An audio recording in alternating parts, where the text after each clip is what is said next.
On Sunday evenings this month, we have been just refreshing our minds a little bit about the places that Jesus went. Not all of them. We did not spend the time to look at everything that he did. But in our first lesson, we talked about his birth and the importance of that, right? He had to come into this world in order to save us from sin. It was the purpose and plan of God. And it was really stark contrast, right, between his birth and the celebratory nature of that, and the angels celebrating that scene, and those who recognize the prophecies concerning him, and the involvement of his coming into existence here upon the earth. We traveled with him quickly to Egypt for a period of time to help protect him. He comes back to Nazareth and is raised there for the first roughly 30 years of his life. His ministry work then begins as he begins to preach and teach and share his message. And we looked at a couple of examples in that first year of his work and ministry last week. And tonight we're going to spend our time talking about things that happened most likely in that second year span. Again, it's hard sometimes because some of the writers of the gospel accounts are more focused, if you will, in giving us things that happen in chronological order, where others are just telling us the things that Jesus did. And so you might see events and circumstances kind of flip-flopped around a little bit. And one might be recording the very same thing in a different order in relationship to the way they discuss those things. And we'll see even this text here in Luke chapter 4 as part of this second year period as we have been walking with the Savior in various locations and places we find him. And so here in the second year, he begins these miracles up in Capernaum. If you recall, we ended our study last week at the end of that first year talking about that scene down in Jerusalem where I believe is the first scene where that happens, where he sees all the money changers and he sees all the folks that have turned the temple into that which God never intended for it to be, and he makes that cord, that whip, and he drives those folks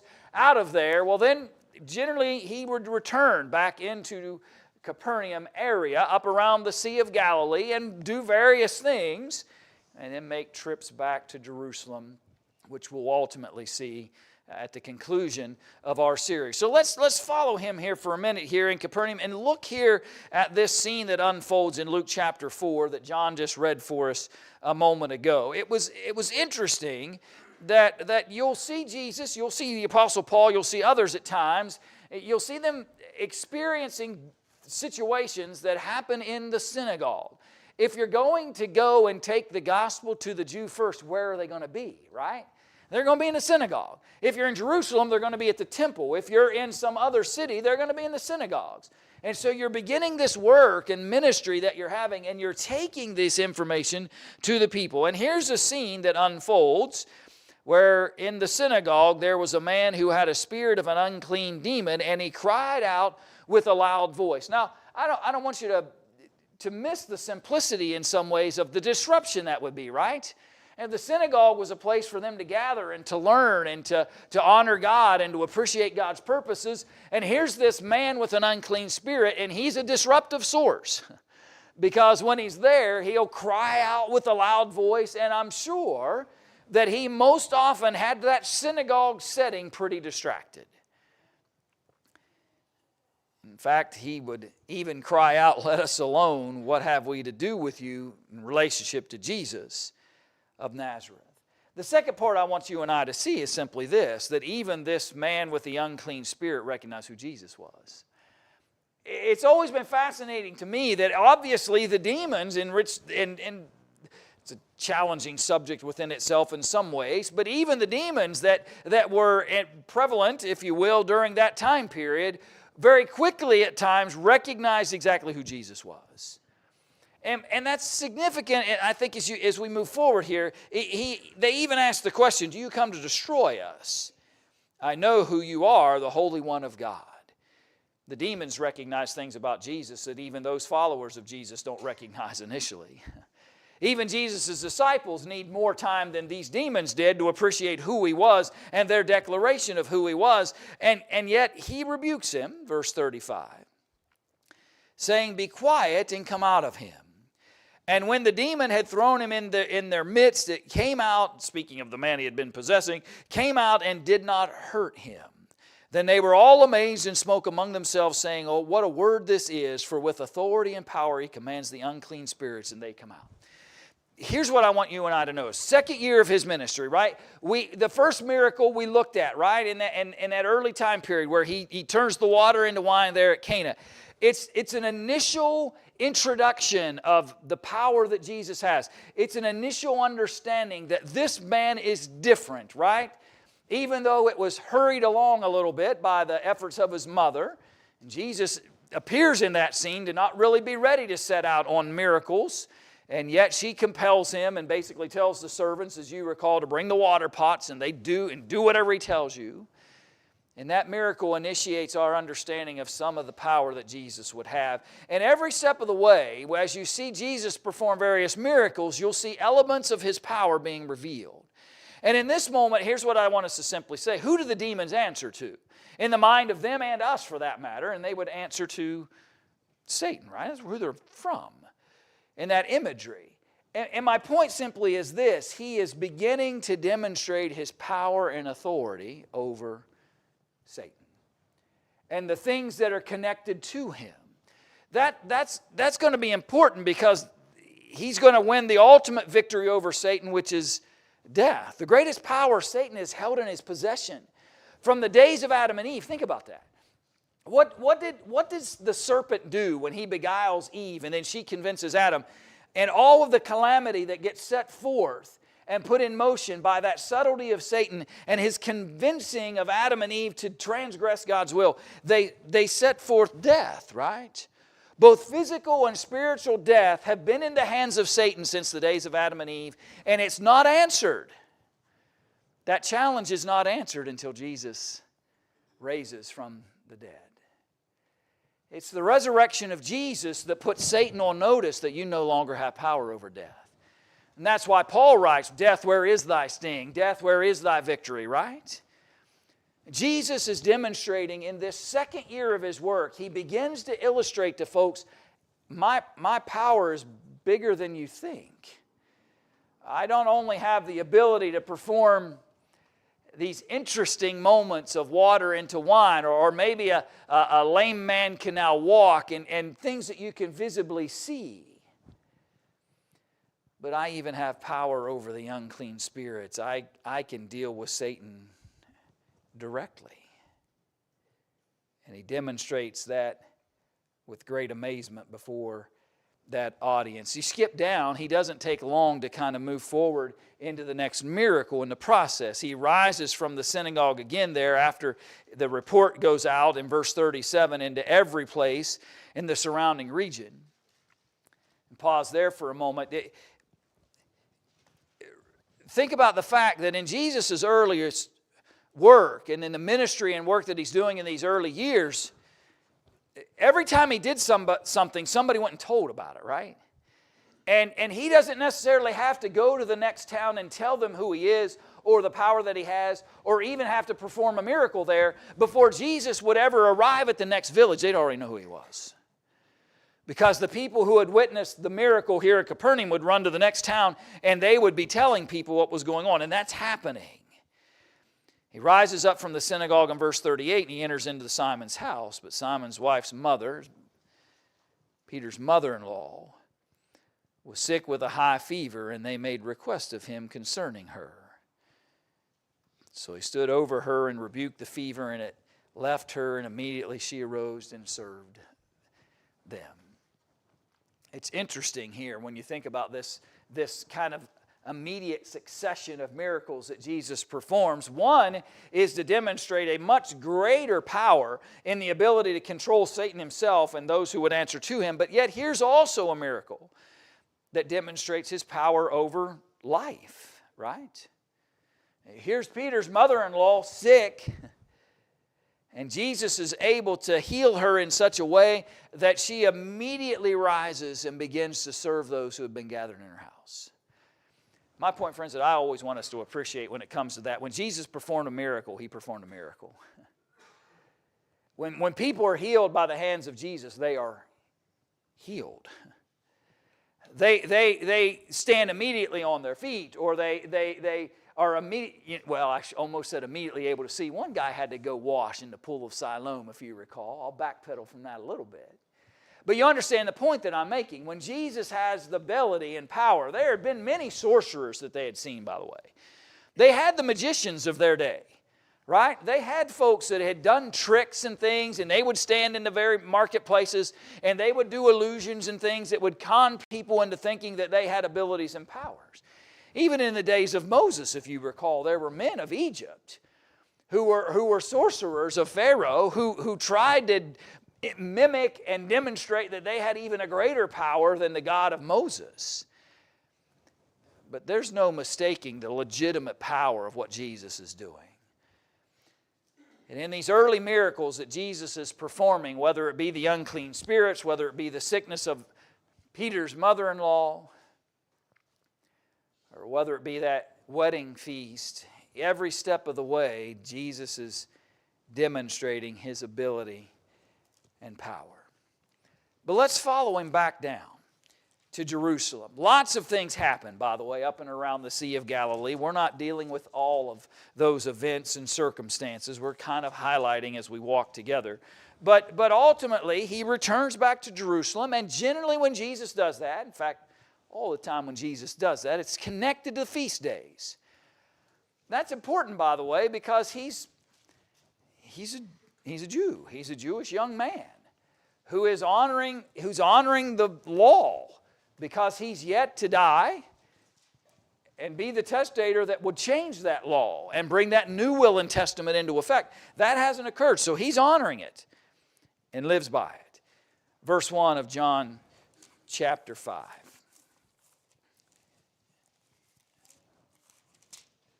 John chapter 5, verse 1. So after this, there was a feast of the Jews, and Jesus went up to Jerusalem. Now, you see that language on several times. You think, well, didn't they go south to go to Jerusalem for Capernaum? You always go up to Jerusalem because it sits up on a hill.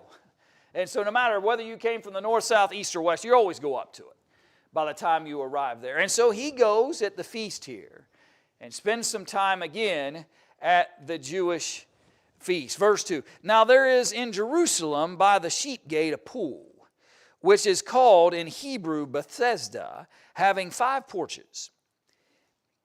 So he makes his way down to this pool, and I apologize, I thought I had the next slide, but it skipped a slide. And there lay a great multitude of sick people, verse 3, blind and lame and paralyzed, waiting for the moving of the water. For an angel went down at a certain time into the pool and stirred up the water. Then whoever stepped in first after the stirring of the water was made well of whatever disease he had. Now that's always been fascinating to me, by the way. I've always struggled trying to understand, is that a statement of fact, or is that a statement of what the people believed, right? That if when the water bubbles, first guy in gets healed, right? That's the imagery here. Down at a certain time into the pool and stirred up the water, the angel would do that, and whoever stepped in first after the stirring of the water was made well of whatever disease he had. Whether that's fact or what's believed by the people, we'll leave that for whomever. There's no question, though, they're convinced it's true, right? Because people are staying there, and they're just waiting it out for when the water appears to be stirred. A certain man was there who had an infirmity for 38 years. When Jesus saw him lying there and knew that he already had been in that condition a long time, he said to him, do you want to be made well? The sick man answered him, sir, I have no man to put me into the pool when the water is stirred up, but while I am coming, another steps down before me. Can you only imagine the frustration of that? You believe that you have only but one answer to remedy this crippled state that you're in. And that is to get in this pool, the first person in, once the water is stirred by the angel of God. And he basically tells Jesus, listen, I'd love to be made well, but my problem is there isn't anybody here willing to help me be the first guy in the water. And every time I even get close, somebody else has already gotten in. He's convinced it'll work. Keeps coming there for that purpose. And the text really doesn't tell us what people's real experiences have been, just what people believed was happening. But think about that. They had to wait till the angel stirs it. They had to hope that they were the first one in. And if you had some kind of physical calamity that would not let you be the first one in, you had to hope that somebody would help you get into the water. And then Jesus walks up and just says, rise, take up your bed and walk.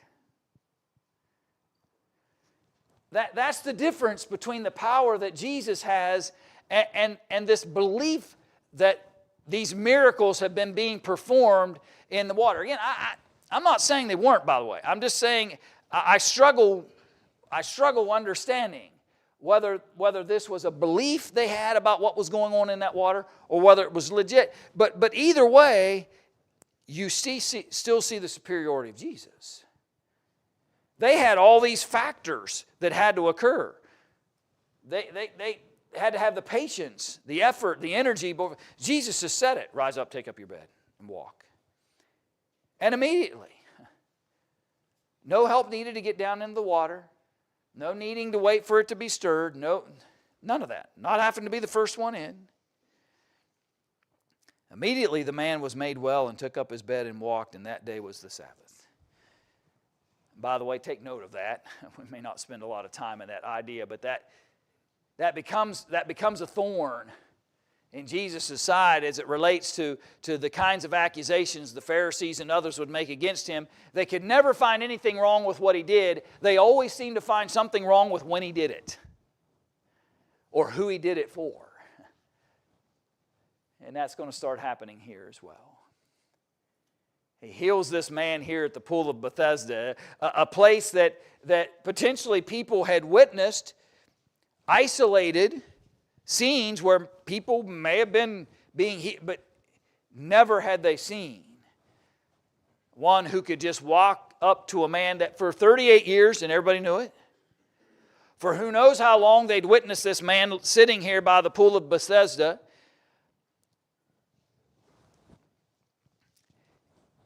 You think about this, I don't want to say selfish nature, but I don't know how else to describe it. But you think about the sadness of that, right? First guy in. My calamity doesn't, my physical problem doesn't hinder my legs from racing to the water. And so without thought, people over and over and over again have been running and beating this man into the water while he lays along the side with no one to help him, he said. And now imagine the amazement of the people around who just watched this man after seeing him time after time after time after time being laid there at the pool of Bethesda just get up and go. It's the power of Jesus. Step by step, Jesus is demonstrating the power that he has, and step by step, he's helping folks begin to understand who he is and what he's about. That feast being ended, he does what he typically had been doing. He returns back up into Galilee, back into the area of Capernaum, and that's the region by which, by the way, that he delivers what we often call as the Sermon on the Mount. He begins to really get in. It is probably not that he hasn't been teaching up until this point. There have been moments where he'll educate the people that are around him, and as he performs various miracles and certain scenes unfold, he's doing a lot of that. But this is the first where he specifically preaches a full-fledged sermon. I had a fella say one time, you could, as I guess an education to preachers, he said, you know, you could read the Sermon on the Mount in about 20 minutes. Let that sink in for a second. You don't need 85, preacher, if Jesus can do it in 20. Right? But here's this, right? Matthew 5 through 7. If you wanted to read it. Wouldn't take you long to read this Sermon on the Mount. But it turns and changes the work and purposes of Jesus at this point. We've been witnessing demonstrations of His power. We've been seeing demonstrations of authority. We've been witnessing that. And now He begins to focus on the message that He wants people to hear. Because at the end of the day, that's really what His work was about. It wasn't just about performing miracles, and it wasn't just about doing all these things. It was about delivering a message that a lost and dying world needed to hear. And so He just continues to do that for a period of time. He just continues preaching there in Galilee, doesn't really leave that region for extended periods of time as He just continues to educate people in the message. And when He gets done, you can go over into Matthew chapter 8. And you find that scene where He even demonstrates His power over nature itself. The Sermon on the Mount concludes at the end of chapter 7 of Matthew. Concludes with the idea that He taught them as one having authority and not as the scribes. They'd never heard a sermon like His before. The scribes, right? The scribes had shared knowledge with them. The scribes had been able to educate them about various things, but nobody taught like Jesus taught. Not with the same forceful authority. And the multitudes begin to follow Him because of that, we learn in the early part of chapter 8. And they recognized the miracles and powers that He was. So He, from this point forward, really has trouble getting any kind of time away from those multitudes. And generally what He has to do is send them in one direction and His disciples in another. He can maybe sneak off and be somewhere else for a period of time, or find just a breath, a moment, where the multitudes aren't pressing. And generally one of the ways you could do that is get in a boat and head across the Sea of Galilee. Verse 23 of Matthew chapter 8. Now when He got into a boat, His disciples followed Him. And suddenly a great tempest arose on the sea, so that the boat was covered with the waves, but He was asleep.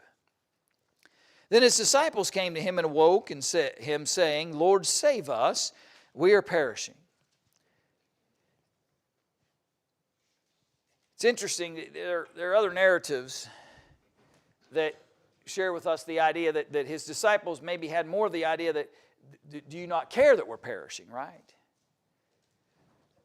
And so you get this twofold. We're concerned about our safety here. Are you going to save us from this? Jesus said to them, why are you fearful, O you of little faith? I've always appreciated the fact that in the early history of Jesus, He begins to want people to get it. I don't know how else to say that. He wants them to begin to not always need Him to lead and guide them specifically to the point that He wants them to understand. Eventually, He wants them to appreciate everything that He said, done, everything that they've witnessed, everything that they've heard from His mouth, and start drawing conclusions about it. He's disappointed that they haven't gotten it yet. What are you afraid of, He says in verse 26. Do you not have any faith at all? Do you not have any confidence that after everything you've witnessed, you've seen my authority in the things that I've taught, you've watched me heal a man who couldn't walk, you've seen Peter's mother-in-law now well, you were there for the wedding feast at Cana. You have been witnessing, right? Friends, I think there's a valid point for us to consider in relationship to that. There's a point where Jesus says, okay, you should get it now. You should get it now. What are you going to do with this knowledge I'm sharing with you? What are you going to do with this accountability that I'm giving to you? What are you going to do with the important purposes that I've placed upon you? How are you going to respond? And Jesus says, I can't take you by the hand every second. I can't take you by the hand every moment and spoon feed you knowledge and understanding. At some point, you need to get it. I'm not trying to put words in Jesus' mouth, but that's what I believe he's saying here, right? Have you not seen enough? Have you not seen it, had enough of it? Why are you still of little faith? And he gets up and he rebukes the winds and the sea, and there was a calm. So the men marveled, saying, who can this be that even the winds and the sea obey him? Many had already seen plenty to understand who that was that's able to say to the winds, be calm. Many had already seen plenty to be able to draw the right conclusions. Friends, what am I doing with the opportunities that God is granting to me to understand His will? As we read and study these pieces of history, and we're just reminding ourselves of the various things that Jesus said and did, how am I reacting to all of this? See, I have the beauty of every ounce of it, right? I have the beauty of being able to see. I can go to the next moment and the next moment and the next moment. I have unfolded before me in the pages of God's Word the entire history of what God wants us to know and understand about His Son and what He did and where He went and what He taught and what He fulfilled. I have it all. I would argue that I'm even more accountable because of that. These folks had witnessed a handful of things, and Jesus is already holding them accountable. He's already saying to them, you ought to have already built enough faith to understand that I can control this wind out here. And I wonder sometimes when He looks down at us and we have the whole picture unfolded before us, and I wonder if He ever looks down at me and says, Brian, where's your faith? You have every ounce of the testimony. You've got it all. It's worthy for us to stop and think. They were in year 2 of their experiences with Jesus, the Son of God, and Jesus was already beginning to hold them accountable for having been witnesses and present during the teachings and purposes that Jesus had fulfilled. What are the miracles teaching me?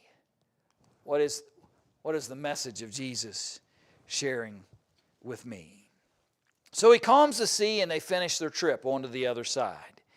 And in verse 28, that's that scene, maybe you recall it, when He comes to the other side of the country of the Gergesenes, and there met Him 2 demon-possessed men coming out of the tombs, exceedingly fierce, so that no one could pass that way. Suddenly they cried out, saying, what have we to do with you, Jesus, you Son of God?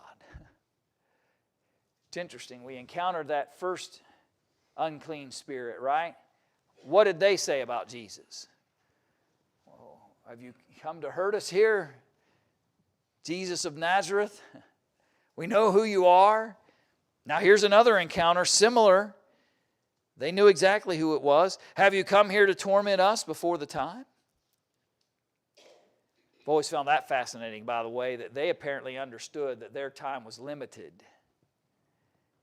And they were wondering, in some ways, is it right? Are you ahead of the schedule here? Are you ahead of schedule, or is it already time for us to have to be addressed? It's interesting, anyway, to think about as that conversation unfolds. Now, a good way off, the text says, verse 30, from them there was a herd of swine feeding. So the demons begged Him, saying, if you cast us out, permit us to go away into the herd of swine. And He said to them, go. So when they had come out, they went into the herd of swine, and suddenly the whole herd of swine ran violently down the steep place into the sea and perished in the water. Then those who kept them fled, and they went away into the city and told everything, including what had happened to the demon-possessed men. And behold, the whole city came out to meet Jesus, and when they saw Him, they begged Him to depart from their region.